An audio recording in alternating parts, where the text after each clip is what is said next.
السلام علیکم مینوالو د مونږ باره کې ډېر تفصیلی خبره زموږ یو ورور کړې ده.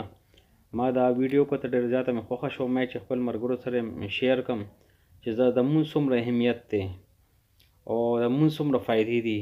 نو ولې موږ خلک چې کوم دی 5 وخته مونځ نه کوو، نو ډېر ټایم مو نه اخلم، خو صرف د دا ویډیو تاسو سره شیر کوم چې تاسو سره د خپل مونځ چې کوم دی ډېر اهمیت پیدا شي او دا د الله رب العزت حکم دی، فرض دی او دا 5 وخته خامخا پکار دی او دا انګریزان دې ته ایکسرسایز هم وایي او بیسټ ایکسرسایز ورته وایي.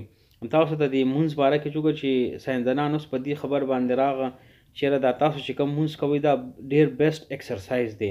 دې سره د انسان په جسم کې بیماري نه راځي او تاسو چې را چاردام کوئ که نه، د دې باره کې هم ډېر خشته طریقې سره خبره کړې ده چې دا تاسو چې کوم مسه کوئ چاردام وغیره څومره چې کوئ که نه، نو تاسو باندې به کینسر نه لګي.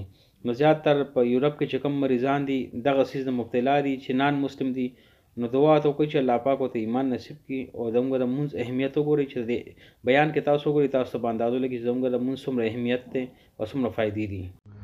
د فرانس په ایرپورټ کې یو مسلمان هلک اوبو ته ناسو او د مانځه تیارې کو. د وروسته نه ورته اوس یو انګریز په تماشه دی او ډېر په ښه ور ورته ګوري.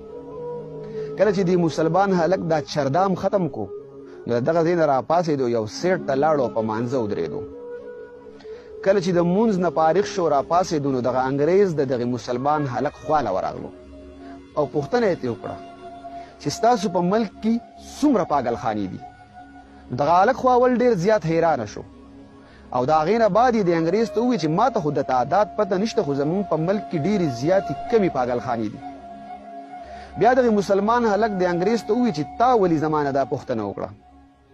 نو د انګریز ورته چې زه د فرانس په یو مشهور هسپتال کې سایکاټریسټ یم، مطلب د مزغو ډاکټر یم، او زمونږ په دې ملک کې د ذهني مریضانو او د پاګلانو شره ډېره زیاته ده. تقریبا په هر کور کې یو ذهني مریض یا پاګل موجود دی.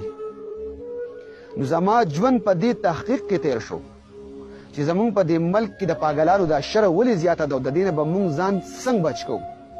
نو په هغې کې ما بلا طریقې ایجاد کړې، خو د ټولو نه بهترین طریقه پکې دا یوه ده، دا کومه چې اوس تا وکړه په دې اوبو دې دا مسه وکړه د سټ ته.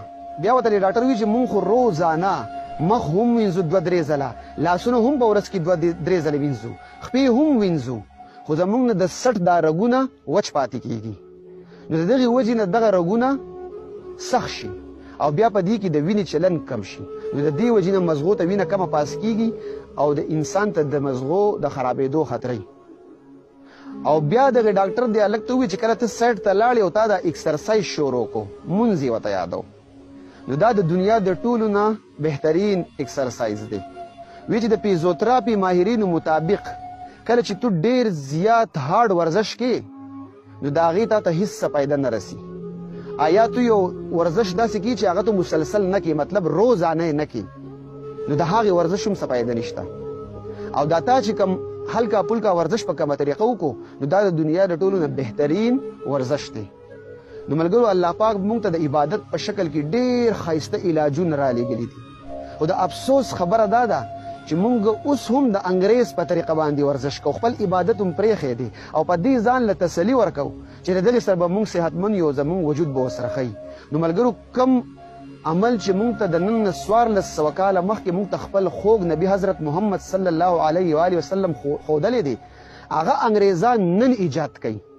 دومره هغوی زموږ نه وروسته دي، خو افسوس دا دی چې موږ د خپل عبادت نه فایده وانخسته او موږ خپله لاره پرېښې ده، د انګریز په لار روان شوي یو. الله پاک دې موږ ټولو د عبادت کولو توفیق راکړي. ډېره ډېره مننه.